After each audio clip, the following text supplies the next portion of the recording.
From Necessity to Freedom. Published by Quinterna n+1 number 38 in December 2015, translated by Balance Y. Avant. With society's takeover of the means of production, anarchy within social production is replaced by conscious organization according to a plan.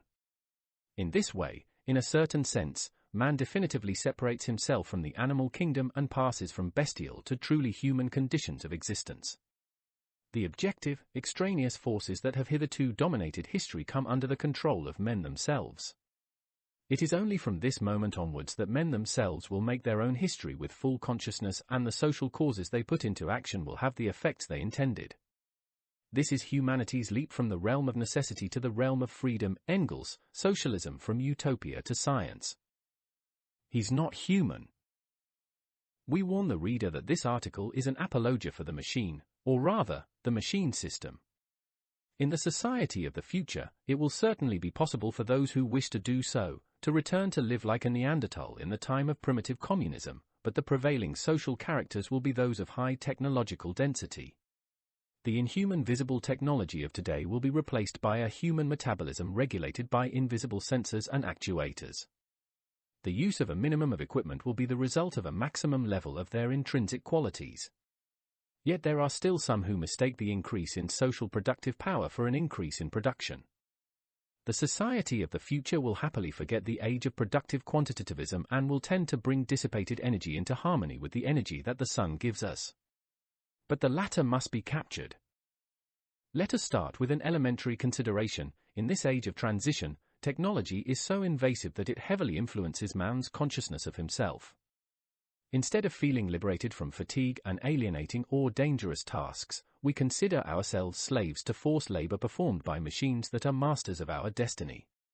It is clear to everyone that the substantial difference between man and any other animal is the ability to produce artifacts according to a plan, that is, to produce according to a desired result known in advance. But it is not as clear what follows. The kind of artifacts that best respond to this concept of anticipating a future are those that serve to build other artifacts. Machines are the product that most humanizes man, according to Marx's observation on man industry, i.e. the true anthropological dimension, not yet metabolized by our species due to the continuation of capitalism. Yet, as Marx put it, man continues to feel more human in his animal functions, when he eats, drinks, copulates, competes, sleeps, than when he does the only thing that distinguishes him from the beasts, that is, when he works and produces socially, according to a plan. It is not human to go so far as to manufacture machines that tend to mimic our behavior and ape our intelligence and feel dominated rather than liberated by them.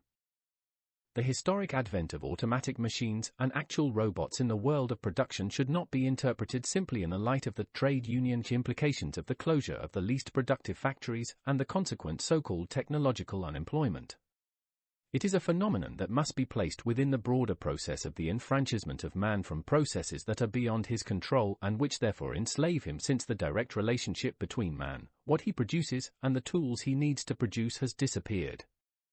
If by freedom we mean the ability to have control over one's existence, both individually and, above all, socially, we must admit that today this control is less operative than ever.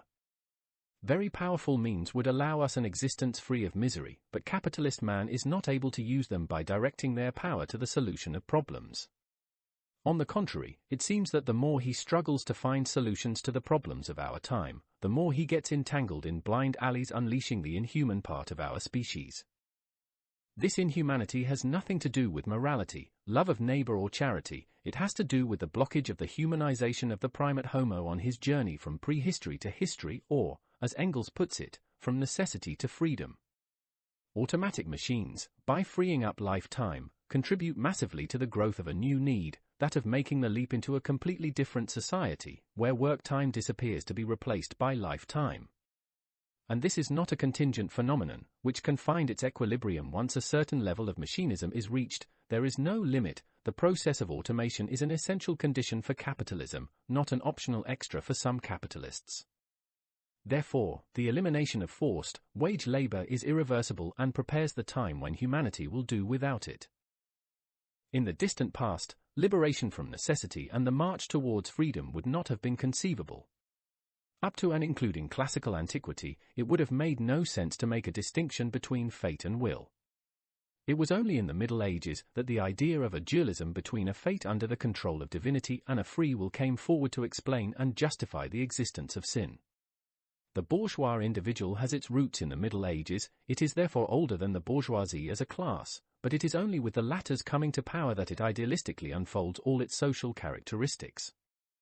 With the bourgeois Enlightenment revolution, fate disappeared, replaced by determinism and mechanics, while the will, i.e. freedom, became the prerogative of the citizen who had acquired political rights, preferably by revolutionary means leading to democracy. The latter was no longer the prerogative of the ruling classes, as in ancient Athens, but power distributed under the motto liberty, equality, fraternity. Freedom became the prerogative of the people through individual rights. All this came to an end very soon, even while the national bourgeois revolutions were still in progress. Today, in the midst of the decadence of the ruling class, any reference to freedom is even ludicrous, given that the claims of the various social components relate to far less ideal and more prosaic issues. Therefore, it is necessary to desemanticize the old term and strongly reiterate our meaning, which is that of the title and the quotation that opens the article.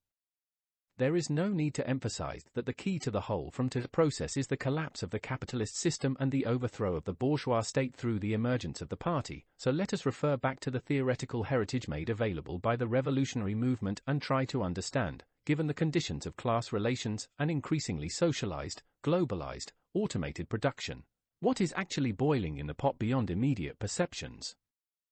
The modular social brain.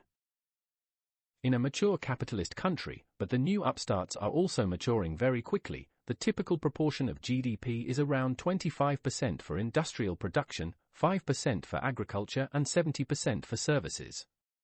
No one is surprised, it is considered a normal fact that automation changes the nature of the production process, that wage earners expelled from industry and agriculture move to sectors producing intangible goods, and that production spreads across the entire planet as a product and factor at the same time of the growing social division of labor. But it is considered a social evil that expelled wage earners move out of the working class and into the industrial reserve army first, then into relative overpopulation, and finally into absolute overpopulation. Instead, it may seem a paradox, it is a revolutionary fact, it is closer to communism the country that liberates more labor, not the one that liberates less. Is it the fault of the machines? Are we not witnessing man's daily abdication of his prerogatives as the king of creation? Didn't Marx also say that the machine, or rather, the machine system, turns man into its appendage, a mere guardian without art or part? Only a degenerate society can think that machines are like a ruling class, inherently capable of subjugating men. In the science fiction section of fiction and cinema, there are thousands of works dealing with machines, loyal to man and more often rebellious, capable of being self-sufficient and attacking the freedom of humans or even subjugating them as in Terminator or Matrix. See the extensive list of fiction to robots and androids on Wikipedia. But the machine does not have the ability to be free, it does not design itself, it does not anticipate forms to come. It may be that in the not-so-distant future, 100 years, says Stephen Hawking, it may be able to emulate the human brain, but for now the concept of the machine as a prosthesis of human faculties still applies. A good example comes to us from industry. The acronym CAD, Computer-Aided Design, tells us that the machine, with its powerful but primitive intelligence, is our assistant. If, in the production system, which is a system of machines, the opposite occurs, it is certainly not through the initiative of the machine. Today it is possible to design and build machines that can assist man to the point of completely replacing him, which is very useful, especially in alienating or dangerous operations. Go and convince an Indian electronic component assembler that it is a good thing to accept a starvation wage in order not to be replaced by a robot that could instead free him forever from that mind-numbing job. Go and convince a Chinese miner, whose comrades die by the thousands every year, that a robot digger would be a disgrace to mankind if it extracted minerals from deep shafts, turning working time into living time instead of unemployment and misery. The machine is therefore not just a more or less complex tool that gives some work to trade unionists and sociologists and takes a lot away from workers. It is a key element of social change. Nothing like the machine evokes a society in which exploitation no longer exists. You cannot drain surplus value from a robot, it is wrong to imagine the persistence of capitalism in a world where production would be completely automated. It has long been stated that in human society, the individual brain is a module of the social brain. In the same way, every machine is part of a system and represents a module of it. It was true of the steam engine whose power was distributed by belt-driven systems. It is true for the electromechanical machine that connects to the power outlet as the terminal of a network. It is all the more true for the electronic machine that by its physical constitution is a node in a network that does not merely convey energy but makes information work.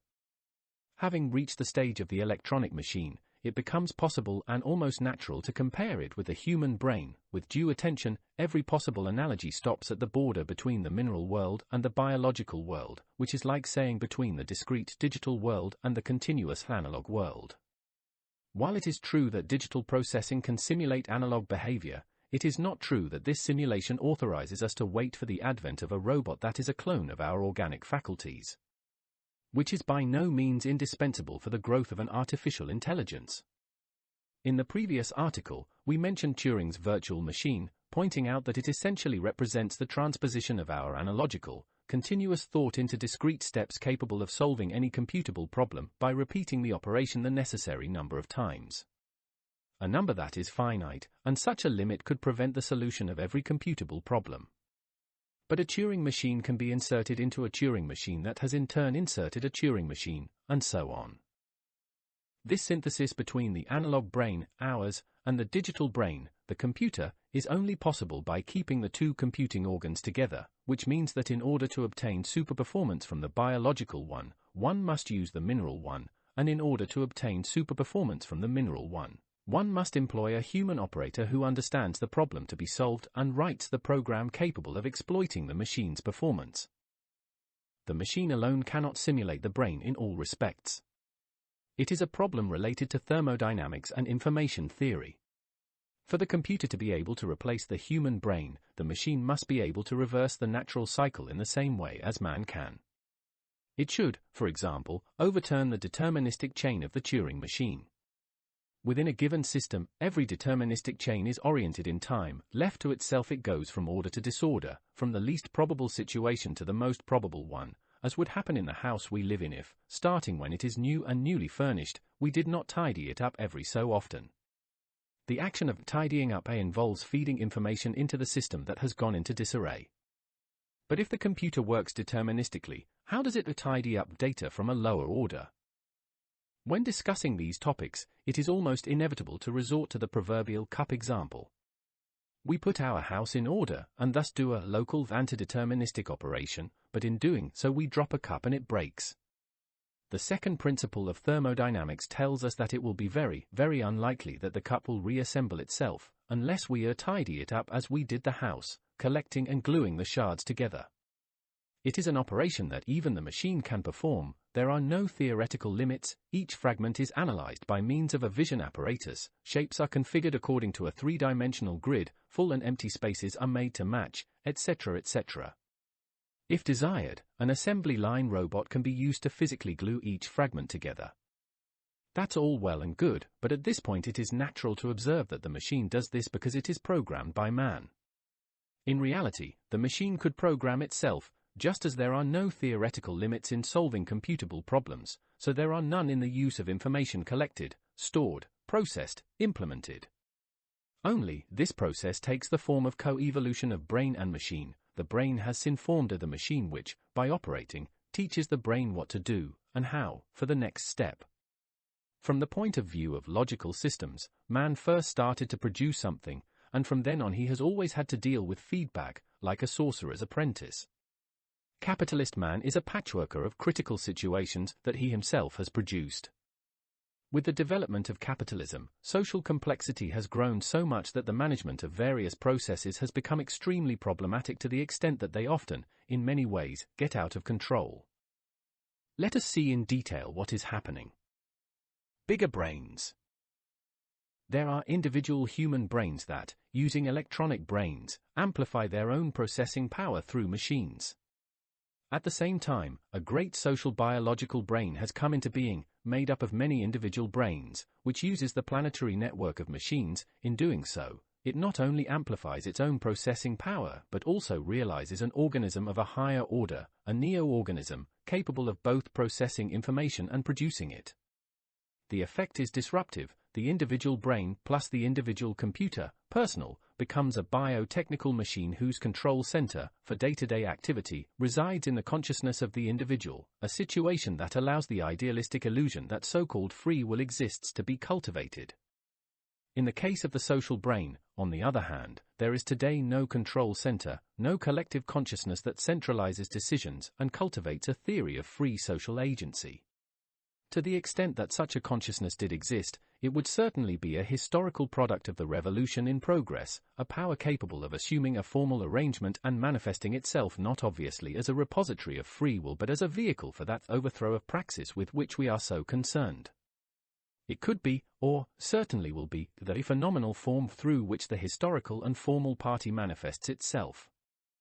Going about their daily activities, most people have not yet realized what it means that the net has become so pervasive that it has absorbed 100% of transactions between industries and services, almost 100% of telephone communications and almost 100% of production and logistics activities, with 4 billion computers installed, but a smartphone is also a computer.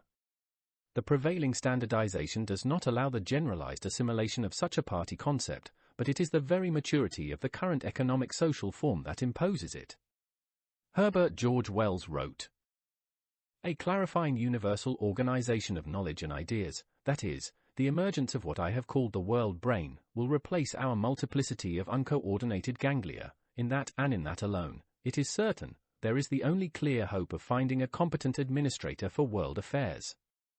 We do not want dictatorships, oligarchies, or class rule. We want a worldwide, self-conscious intelligence, the world brain." 1938. Could be, we said. Let us keep the conditional, but it is certain that the evolutionary process of the two brains with prostheses, the individual and the social one, is far more advanced than official studies can reveal. The material basis that could make one opt for this process of party formation rather than another is revealed to us by an elementary investigation into the functioning patterns of the aforementioned individually and socially improved, enhanced brains. The processing machines that enhance the biological brains in the two systems are the same. Their internal control is provided by a unique program that runs on a von Neumann machine with a constant architecture, boot memory, mass memory, program, volatile memory, data input and output, ergonomic interface, etc. The program strings that process the information are given, just as the material apparatus is given. The computer may or may not work, but it cannot deliver surprises, do things for which it is not programmed. It is not capable of overturning practice at any level. Its silicon or bit cells do not have to worry about what is going on, where the energy that powers them comes from, what is happening in the environment around them with which they only interact if they are ordered to.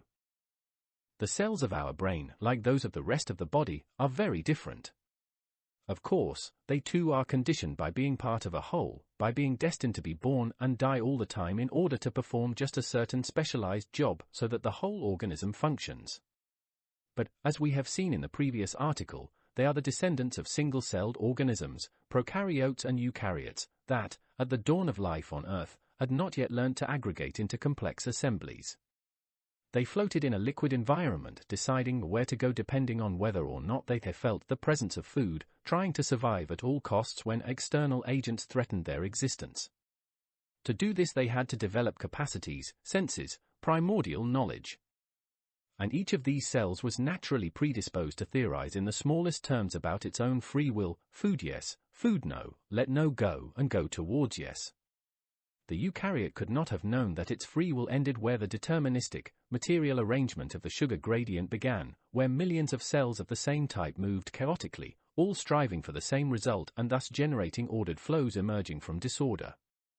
Our cells eventually specialized and sedentarized, our neurons developed trillions of synapses, and we still feel that we do what we do because we want to. And we absolutize the little bit of truth in this to the detriment of our being social atoms, a condition that, examined by the method of physics, is far more interesting and promising than all theophilosophical disquisitions. Artificial intelligence and design. assuming and not conceding that the human-like processing capacity of an artificial brain depends on a number of components approaching that of the biological neuron synapse system, we are still a long way from matching the 1015 natural synapses, each of which can be artificially simulated with 100 or so components, logic gates. From a purely quantitative point of view, therefore, the biological brain seems to have an advantage, bridged perhaps, but with many difficulties. An artificial brain quantitatively analogous to the biological brain would have the advantage of the switching speed of the components, which can be measured in nanoseconds, whereas the response time of neurons is in the order of milliseconds, i.e. a million times as long. However, whereas in the computer the processes are sequential in time, in the brain they are parallel and make use of widespread relationships between cells through an associative memory, i.e. capable of connecting fragments of information and processing them simultaneously. This, according to neuroscientists, would make a substantial difference, according to some of them absolutely insurmountable. Not least because the human brain dissipates an energy of 10 to 16 joules per operation per second, while the artificial brain, as things stand, dissipates 10 to 10 orders of magnitude more. This means that in order to obtain a processing power similar to that of humans, a computer would absorb an immense amount of energy, forcing it to distribute the processing over thousands of processors in order not to see them vaporized in an instant. This route has been tried.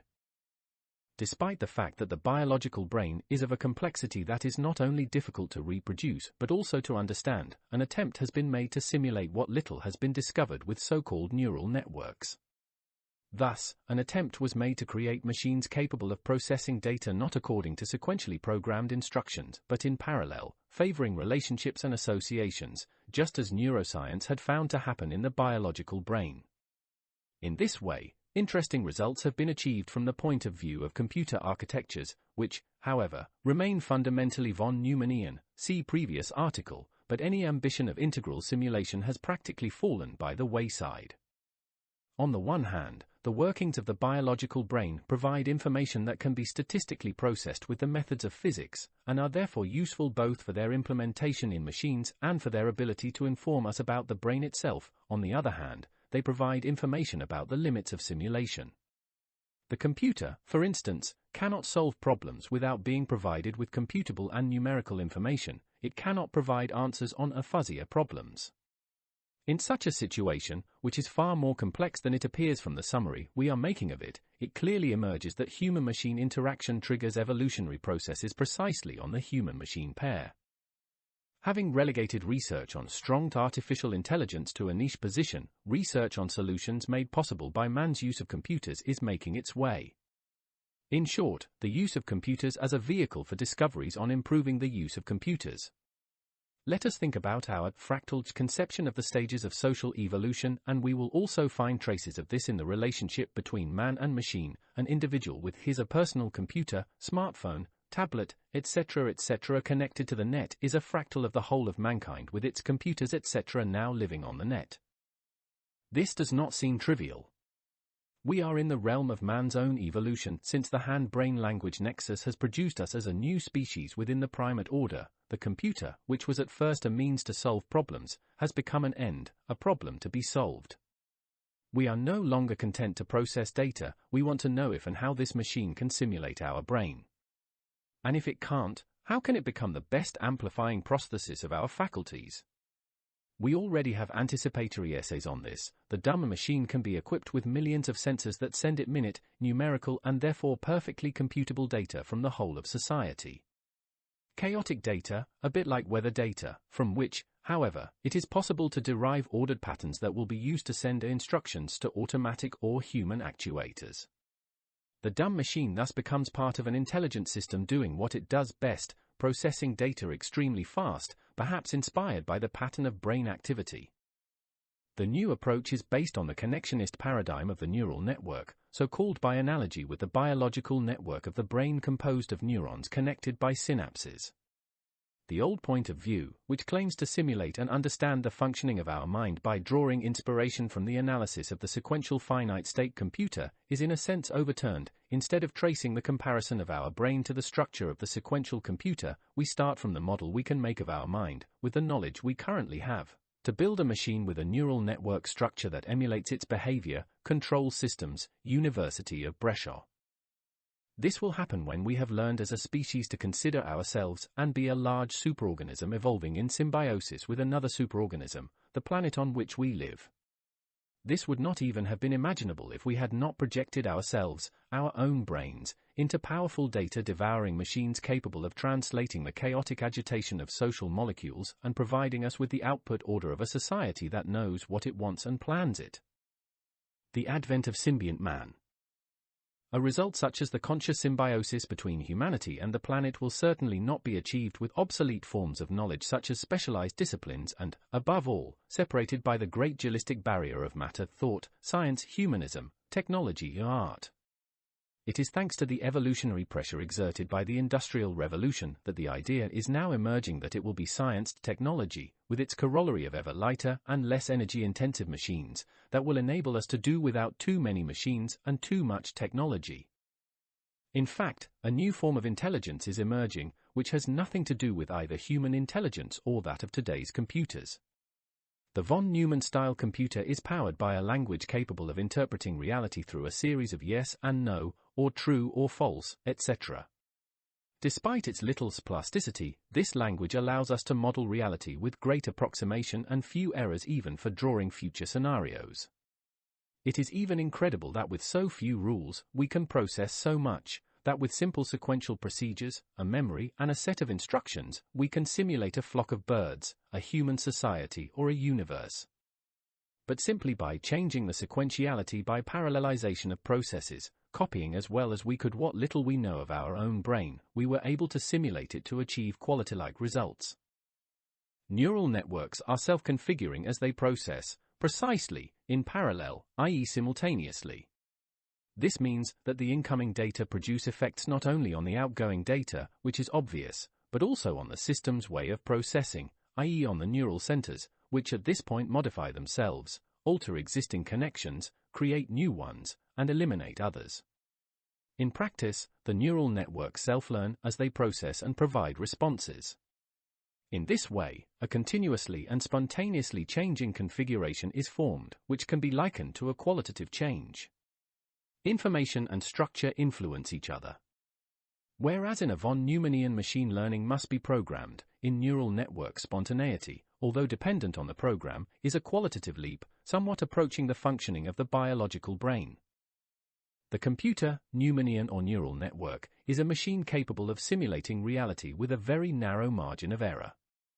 Since Galileo, two foundations of knowledge have marked the history of scientific research: 1. The development of a theory from objective data, and 2. The subsequent experimental verification. Computer simulation can be considered the third foundation. Today, neural networks have lost some of their initial appeal and have disappointed the many who placed more trust in them than their evolution allowed. No other suitable discovery or technique has come to revitalize artificial intelligence research. Hundreds of thousands of industrial robots are at work in factories, but attention is captured by the ridiculous robot dolls, machines with absurd human appearances that are not even useful for experimentation. Yet neural networks were promising ground, although, as always in capitalism, there was much propaganda over substance. The paradigm of which they were a vehicle was compatible with that of a society that knows itself to the point of completely overthrowing praxis and giving itself a project-based, anti-dissipative setup. In order to bring our species into harmony with the energy coming from the sun and participate in the transformations taking place in the biosphere, powerful machines and programs capable of self-learning while managing dynamic patterns are indispensable. But capitalism just can't manage to develop a long-term, or even medium-term, discourse. Nor would it be able to do so even if a high rate of profit were guaranteed. Every capitalist reasons in the short term, while genuine innovations, unlike those fueling the new economy, require large investments and entail risks, so if the state does not take care of them, they are considered unattractive. The famous reversal of praxis. Agreed, reversal of praxis is synonymous with the transition from the realm of necessity to that of freedom, or from prehistory to history. For Marx, prehistory includes capitalism.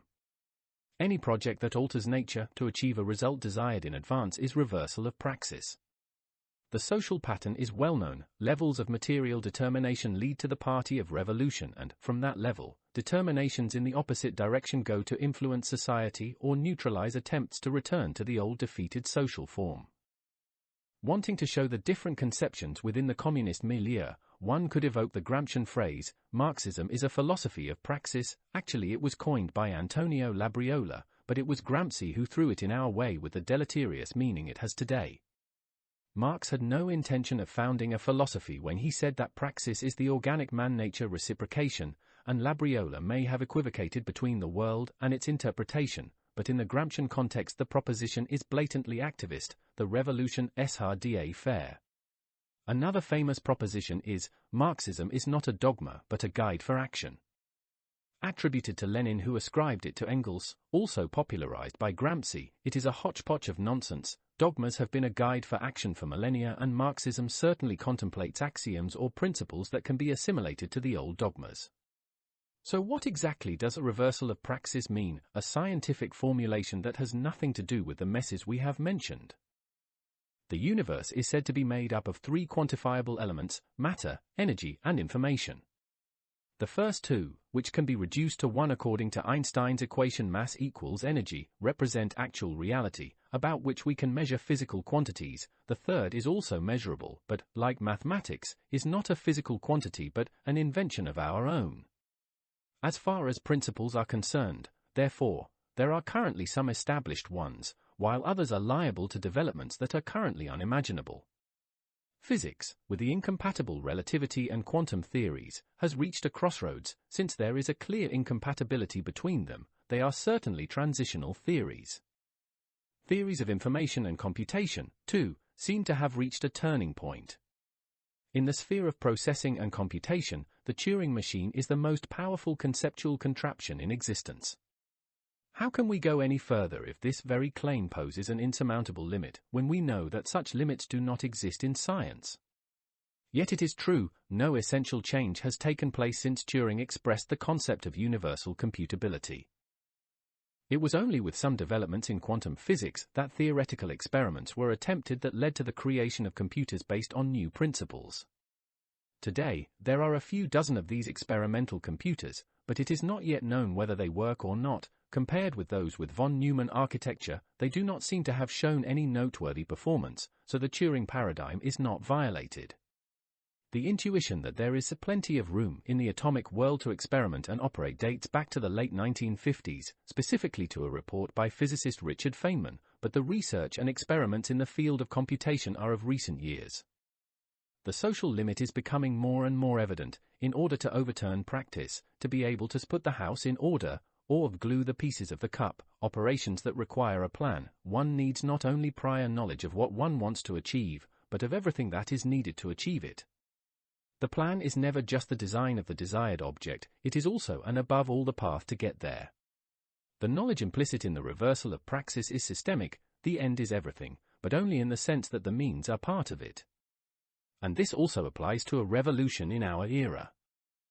But it is precisely in our era that the relationship between knowledge and realization has jammed, that feedback that allowed us to co-evolve with our own products, material and social, to be able to learn from machines, once invented and used, even though we have so far managed to combine more disasters than wonders.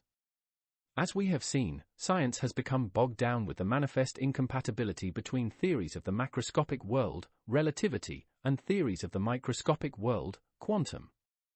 Experiments are, of course, carried out, and there are verifications to prove the reliability of the assumptions. In short, the theories work, but they produce very serious and heavy problems of knowledge. It may be possible to make a quantum computer work without knowing what exactly is going on inside it, as in the case of superposition of states or entanglement, particles that are waves at the same time, action at a distance independent of space and time, but certainly monolithic knowledge is not good ground for a quantum leap from Turing and von Neumann's machine to something more powerful. And since we make a revolution in knowledge dependent on a social revolution, until the social revolution explodes, there is little chance that a quantum computer will overcome its current limitations and pave the way for artificial intelligence with a capital letter, i.e. with the power to simulate natural intelligence.